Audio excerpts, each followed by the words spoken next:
Hola amigos, ¿cómo están? Bienvenidos a un nuevo episodio de Sin Esquema. Otra semana más, Jorge, aquí para hablar de cine, de algunos estrenos, de cosas no tan actuales. Exacto. Hoy es un episodio especial porque vamos a comenzar hablando de una película que está en cartelera y que es una de las mejores películas del año pasado, pero que recién se ha estrenado en Perú en estas fechas. Que muchos consideran el musical del año, ¿no? Sí, sí, la verdad es que es muy bueno. Vamos a hablar un poquito sobre ese tema y para eso trajimos a una invitada muy especial para hablarnos un poco desde el enfoque relacional de la comunicación. Así que nada, Yo me Beto, despido un ratito sí, porque aún he visto la aún no he visto película, la la película. tengo pendiente lastimosamente, pero doy paso a nuestra invitada que ya presentarás con todos los honores. Bueno, damos paso a nuestra invitada de la noche. ¡Oh! Perfecto. Bueno, bienvenida. ¿Puedes presentarte, por favor? Muchas gracias, chicos. Yo soy Mariana, comunicadora para el desarrollo, conocida en el mundo artístico como Mona, Exacto. y Mona. la doctora Corazón. Yo, su primer paciente y último.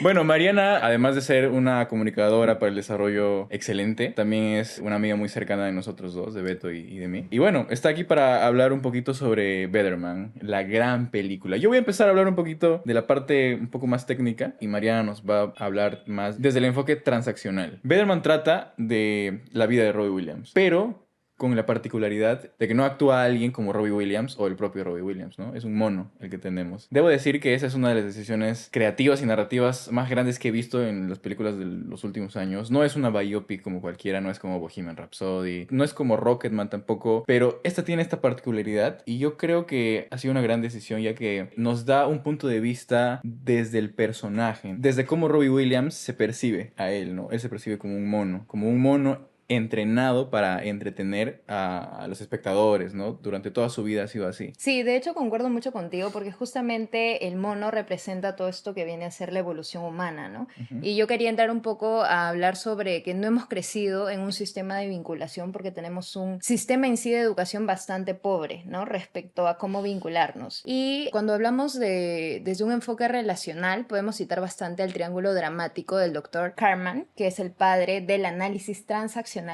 Y este triángulo más o menos es un modelo que habla sobre cómo interactuamos socialmente en relación al conflicto, ¿no? Y tú mencionabas mucho de cómo él se autopercibe, ¿no? Y Ujú. eso viene primero desde el hogar, ¿no? Cómo vas forjando esta autopercepción, esta autoestima que tienes sobre ti, bueno, y cómo vas construyendo tus valores, que luego es reforzado en el sistema social, ya sea en el colegio, ¿no?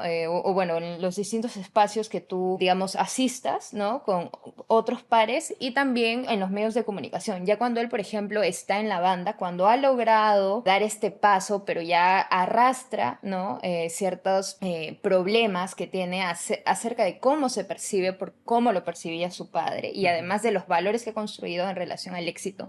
Nos damos cuenta que además se encuentra con un manager que también condiciona su personalidad, ¿no? Y además los medios de comunicación masivos van a reforzar esta idea, ¿no? Ya que tú mencionas a cómo él se relaciona con sus pares, se ve desde el inicio de la película que él ha tenido una infancia muy dramática, por decirlo menos, ¿no? Porque ha sufrido de bullying en el colegio, su papá medio que lo quería, pero de cierta forma también como que lo hacía a un lado. Hay una escena en donde ellos están viendo a Frank Sinatra cantando una canción muy importante en la película y ambos están en un plano increíble en donde cantan la canción y por un error de niño en la emoción hace caer la antena y su papá se enoja y cambia totalmente su trato hacia él, ¿no? Lo trata como si fuera un apestado, como si no fuera nadie y le dice, tú no tienes eso, refiriéndose al talento, ¿no? Y eso también crea muchas brechas en la relación que tiene con su padre, ¿no? Y que arrastra después. Exacto, en su relación con los otros. Y el Ajá. triángulo, o sea, ¿el triángulo en qué consiste? En ser víctima, salvador y perseguidor, ¿no? Ujú. Entonces, mientras nosotros estemos en ese triángulo,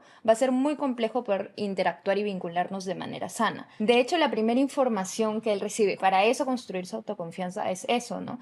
Porque definitivamente todos nos sentimos identificados con la película porque quizás también hemos atravesado eso con nuestros cuidadores, ya sean nuestros padres, abuelos o a quien le tocó, y ellos también arrastran de generaciones anteriores esas mismas situaciones. Claro, claro, porque al fin y al cabo todas las personas somos un reflejo de las relaciones que tenemos con las personas con las que vivimos, a las que frecuentamos. Y ahora que mencionas eso, me recuerda a la relación que él tiene con su abuela o su madre, que vendría a ser como como su red de apoyo, ¿no? En estos momentos tan duros que tiene. Exacto, tal cual. Y bastó que su madre y su abuela dieran esas palabras de reforzamiento, ¿no? Ujú. De gratitud, digamos, de gratitud, de valoración, etcétera, en la que eso lo acompaña. Sí. Porque cuando tú eres pequeño, todo lo que tú recibes queda grabado en la amígdala. Entonces, cuando hablamos de redes de soporte, ya sean pares, ya sean familiares, todo eso nos sigue acompañando a través del tiempo. ¿No? Entonces nos damos cuenta que si bien él empieza, pues, ¿no? Todo, o sea, a vivir todas estas, a interactuar de manera compleja, ¿no? A través de su carrera. Entonces todo lo aprendido, ¿no? Y, o sea, cómo transitamos esas emociones, a expresar nuestras emociones, luego nos va acompañando, ¿no? Entonces vemos que todos estos recuerdos que él trae de cómo lo trataban en el colegio, de lo que le decía su padre, ¿no? Que se ve reflejado justamente en esta figura de mono, cuando él Sí. salía a cantar y o sea, él se miraba a él mismo, ¿no? En el que se autosaboteaba. Ujú. Sin embargo, siempre habían pequeñas luces de los reflejos de su abuelo, Ajá. ¿no? De lo que ella también le decía. Que en un momento se llega a opacar por todo lo negativo y que ya, digamos, en su punto más bajo, llega como una luz. Pero para no irnos todavía hasta esa parte de la película y para hablar también de otros vínculos que él sostenía, como ¿no? Su relación en pareja. Con esta cantante, ¿no? Esta cantante Exacto. famosa también de una girl band. Exacto, ¿no? Y nos damos cuenta que justo él había vivido, estaba viviendo un momento fuerte en el que lo sacaron de su banda, porque Sí, eso fue lo que sucedió. sí. Y todo, o sea, fortaleció todas esas inseguridades, atravesó o empezó a vivir o empezó a experimentar emociones como son la envidia, la venganza, que además luego cuando ella tiene más popularidad, sumado al hecho de que han perdido un bebé, ¿no? Por Ujú.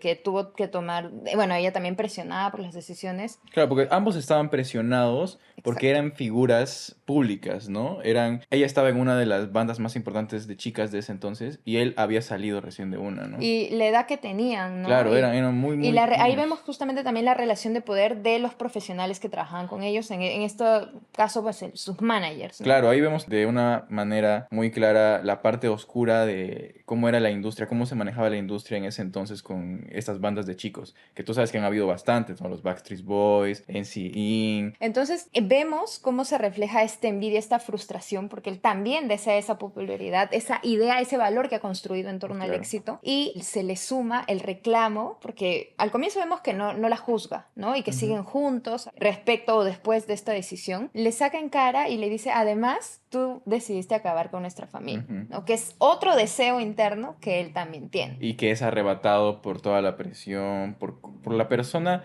o por el personaje en el que él se ha convertido, ¿no? Exacto. En este caso vemos cómo se manifiesta la víctima desde el pobre de mí, no estoy teniendo el mismo éxito que tú, Ajá. y el perseguidor de es tu culpa. Por eso decía al inicio que tomamos las distintas posiciones y no podemos salir de ahí y es por eso que se generan vínculos conflictivos. Claro, y en este caso vemos como Robbie pasa de víctima a perseguidor. Es como que una sola persona puede variar entre estos tres tipos, ¿no? Así es. Y en relación con los otros, ¿no? Claro. Bueno, pero al final, después de que pasa toda esta odisea, él se rehabilita, tiene como una especie de redención.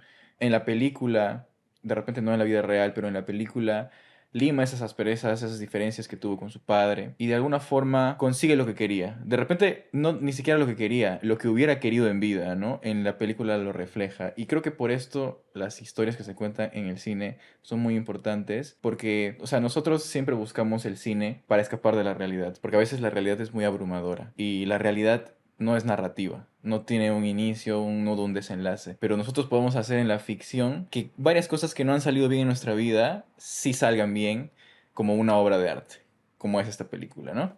Y en realidad, interpretar la complejidad humana es una forma de sobrevivir, Claro. ¿no? Que la ha usado muy bien el cantante, que la usamos todos constantemente en nuestra vida cotidiana. Ajá. Y definitivamente cuando él decide, porque él lo decide, ¿no? Y vemos que es justo después de la muerte de alguien tan importante como su abuela, Ujú. decide reconciliarse con todas estas personas que habían sido su red de soporte. Y ahí vemos algo importante, ¿no? O sea, primero, de lo relevante que es que haya personas que nos aman, que no nos dejen en los momentos más oscuros.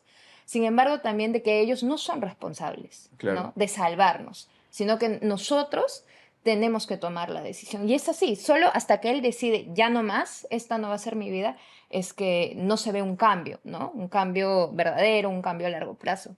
Incluso es bastante curioso, ¿no? La relación que tenía con su mejor amigo, quien al comienzo de la película le dice, ¿por qué no te compras el boleto, ¿no? El boleto a lo que desde él, desde los valores que había construido, por lo que le había enseñado a su padre, es el éxito. Y él le dice, pero yo no lo deseo, o sea, lo tengo, pero no lo deseo. Yo decido tener otro estilo de vida y pues, ¿no? Él formó una familia, llevó una vida más tranquila, ¿no? Y cuando él también está pasando por momentos complicados, incluso ahí se ve la frustración del vacío que arrastraba, ¿no? Ujú. Porque a pesar de no estar desde el lente de la fama, ¿no? Sino desde algo más cotidiano, ¿no? Una vida entre comillas más tranquila, sus problemas él los considera menores, ¿no? Dice, aún con toda esa complejidad, él es más feliz que yo, Ujú. porque tiene una familia, porque tiene una hija. Y bueno, creo que es bastante amplio en realidad para discutir, pero definitivamente es una autobiografía muy bien lograda, Ujú.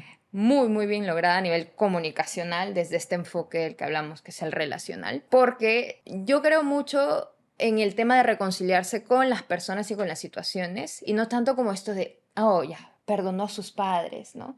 Porque Ujú. eso habla mucho del ego, ¿no? Una relación vertical en la que yo te entiendo y por eso te concedo el perdón, como que te libero, Claro. como si nosotros no fuéramos capaces de también cometer esos errores u otros, Ujú. ¿no? Sino más bien aceptar que hay cosas que están fuera de nuestro control y que las personas hicieron lo que hicieron con lo que habían aprendido, con los recursos que tenían, como también es muy válido decidir no hacerlo, ¿no? O sea, hay Claro. personas que han pasado por situaciones igual de difíciles o más difíciles entre también los estándares o los valores que le ponen a lo que es el sufrimiento, Claro. y deciden no dar ese paso, y creo que también es bastante válido, ¿no? Ujú. Increíble el punto de vista desde donde lo has hablado, de verdad.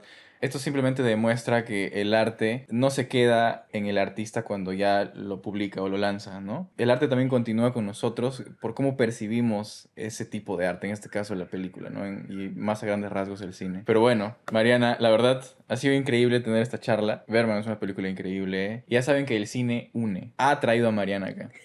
Ha traído Lo a cual es Mariana un acá. milagro. Sí, porque ella ve una película cada año, creo. Así es. Pero bueno, muchísimas gracias, Mariana. Ha sido un placer estar contigo. El placer ha sido mío.